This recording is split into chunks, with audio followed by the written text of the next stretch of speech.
Assalamualaikum warahmatullahi wabarakatuh. Di kesempatan kali ini saya ingin mereaksi sebuah video ya.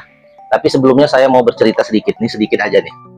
Jadi di zaman orang-orang tua dulu, di zaman-zaman Belanda lah, orang-orang tua kita di zaman Belanda dulu, mereka ada sepenggal pepatah. Jadi pepatah ini kalau menurut saya sih sangat mewakili orang-orang Melayu di era sekarang inilah, di zaman sekarang ini.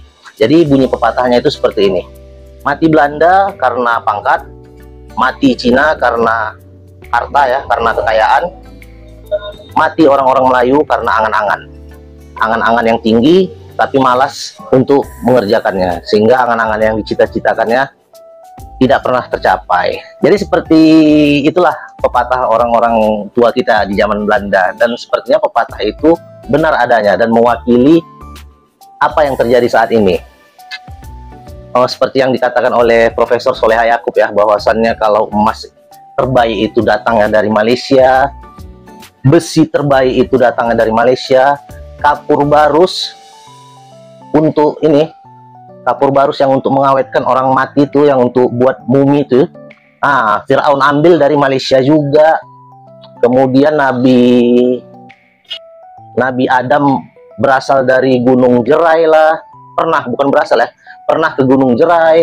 Kemudian orang-orang Melayu itu keturunannya Nabi Ibrahim lah. Pokoknya banyak lagi lah khayalan-khayalan, mungkin angan-angan juga ya, lebih tepatnya angan-angan ya, mimpi orang-orang Melayu.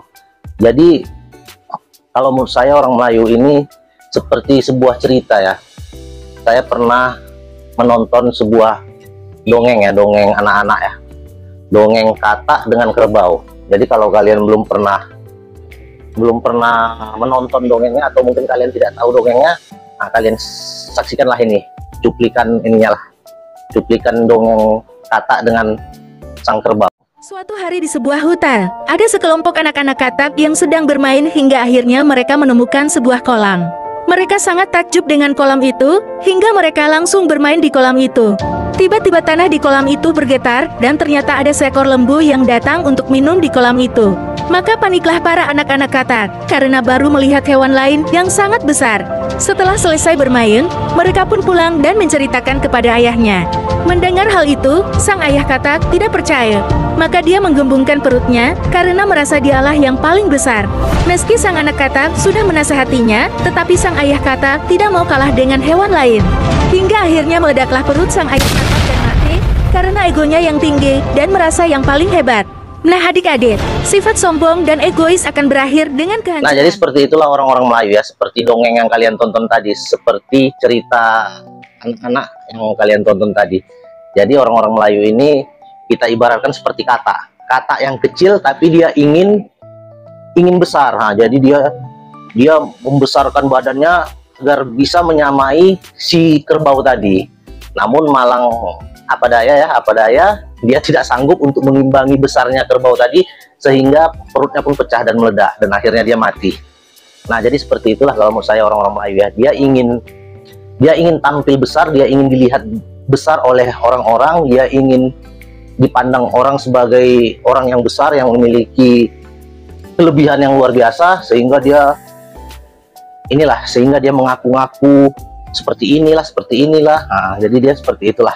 Jadi dia ingin menunjukkan bahwasannya dia itu juga besar, seperti apa yang diangan-angankannya. Padahal apa yang dikatakan Profesor Soleha Yakob ini tidak mendasar ya, tidak ada bukti autentik, tidak ada bukti yang membuktikan bahwasannya apa yang dikatakannya itu benar adanya. Jadi dia hanya mencocok-cocokkan dari cerita yang ini, dia cocokkan dengan cerita yang ini. Jadi seperti kata tadi ya, kecil tapi ingin besar, ingin mengimbangi negara-negara besar lainnya, sehingga dia membuat cerita-cerita fiktif. Oke, jadi kita simak aja lah isi daripada penelitian si Soleha Yakob ini, Profesor Soleha Yakob, Profesor angan-angan dari Malaysia. Kita simak aja. Nenek kita banyak emas. Bumi ini bumi emas. Dia boleh pergi pagi balik petang bawa emas beberapa kilo. Sebab itu dia boleh membina kapal-kapal besar. Nak bina kapal besar ni, you kena duit banyak kan. You nak berlayar dekat lautan tu bertahun-tahun. Dia sudut kesihatan, dia sudut jaga you punya awak-awak. Masa tu tak ada mesin. Semua guna tarik tali, semua guna tenaga orang. Jadi perlukan orang yang ramai dalam kapal tu. Sebab tu kapal tu mesti besar. Jadi you mesti kaya. Orang kaya saja dapat berlayar di lautan besar. Dan orang kaya ini, ialah tok nenek kita ini, yang berlayar di seluruh dunia ini, mereka berkawan baik dengan orang Phoenician ni. Dan mereka ini belajar buat kapal mula-mula sekali dengan bangsa ni. Sebab tu bangsa nama kapal Melayu yang pertama tu Fenisi. Tapi bila saya sebut dalam video, marah orang-orang seberang. Dia kata Fenisi tu kapal kami, kapal orang Bugis kami. Saya jawab, iyalah, itu kamu baca separuh, kamu kena naik sikit lagi baca timeline tu. Yang ketiga, iaitu Khadijah Al-Khuwailid. Khadijah itu adalah dari alam Melayu. Ada yang mengatakan Khadijah Khuwailid itu dari alam Melayu.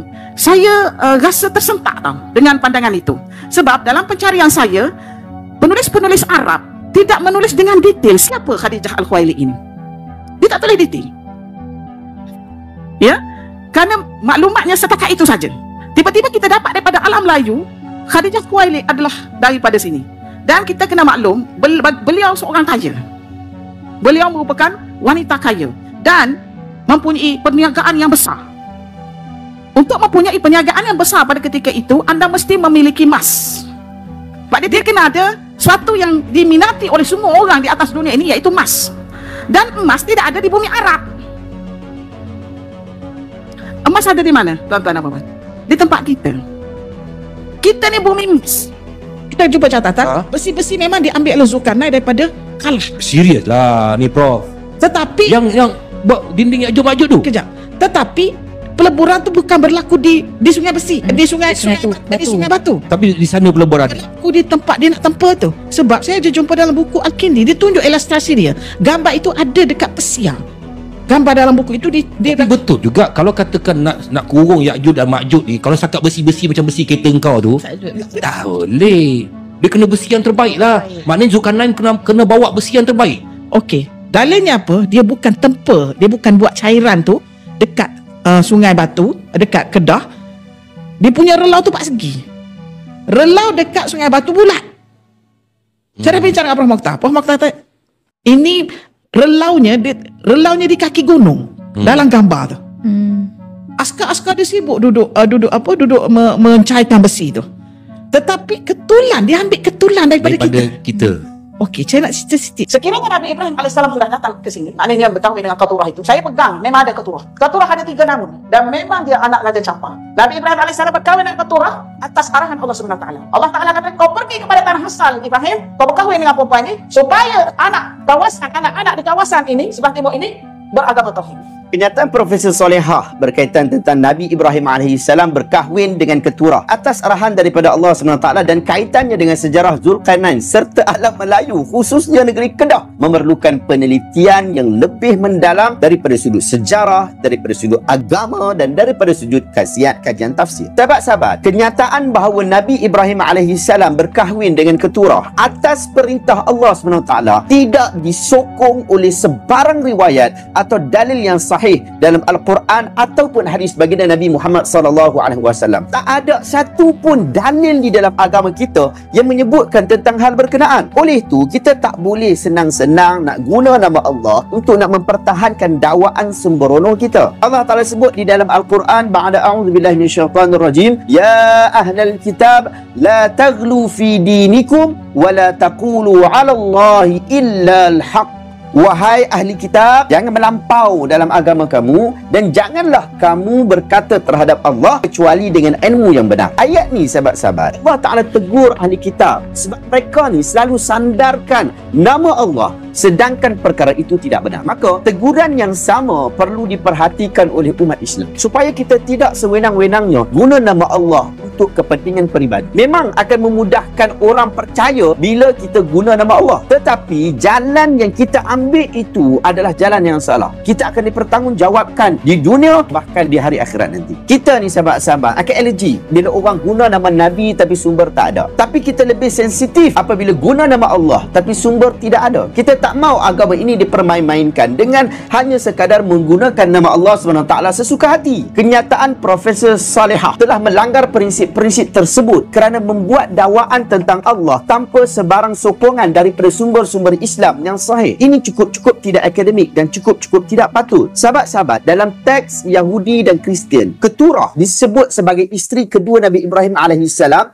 selepas kematian Sarah. Kitab Genesis dalam Perjanjian Lama, Genesis 1 hingga 4, menyatakan bahawa Keturah melahirkan 6 anak lelaki kepada Nabi Ibrahim: Zimran, Jokshan, Medan, Midian, Ishbak dan Syu'ah. Pun begitu, riwayat daripada Kristian ini tidak pun menyatakan bahawa perkahwinan dengan Keturah itu adalah atas arahan Tuhan. Sebaliknya, ia dianggap sebagai peristiwa dalam kehidupan Ibrahim setelah Sarah wafat. Itu dalam teks Kristian. Dalam teks Islam memang tak ada langsung. Nama Keturah pun tak ada, dia isteri siapa pun tak ada, bahkan dia kahwin dengan siapa pun tak ada. Kalau nak bincang tentang hadis-hadis tentang Keturah yang kononnya boleh dirujuk kepada Keturah, saya nak cadangkan sahabat-sahabat yang menonton ini dengar sesi Dr. Zamir Ramli yang membahaskan tentang Keturah. Rupa-rupanya Bani Keturah ini yang mempunyai kemiripan sebutan dengan Keturah adalah satu kumpulan yang jahat,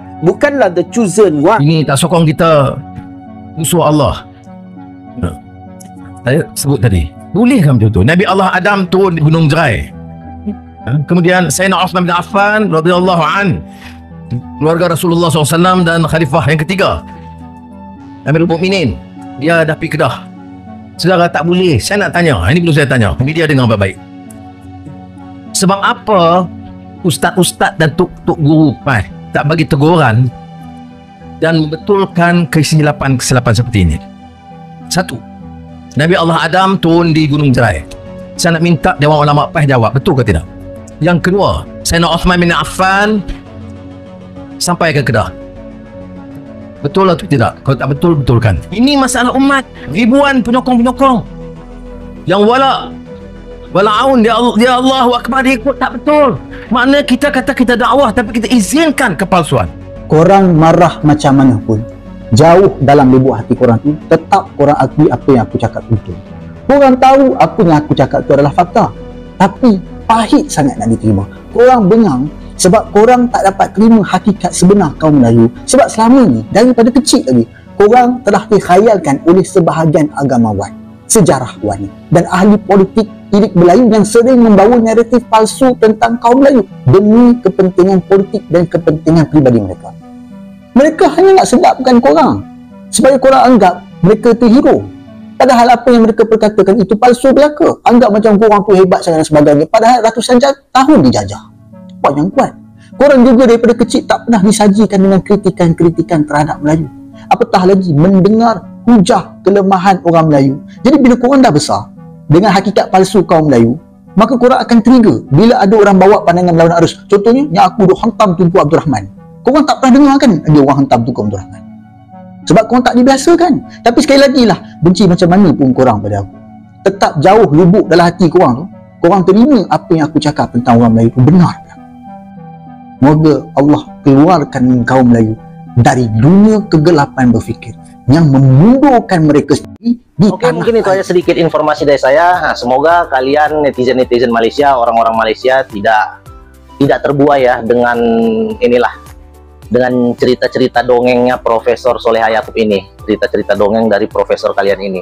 Jadi itu cerita-cerita dia itu penelitian-penelitian si Profesor Soleha Yaakob itu yang kalian anggap profesor itu tidak memiliki dasar. Itu hanya akan membuat kalian menjadi merasa jumawa, padahal sebenarnya kalian itu nggak seperti itu adanya. Sebenarnya kalian itu kecil, tapi si profesor tadi membuat kalian itu seolah-olah besar.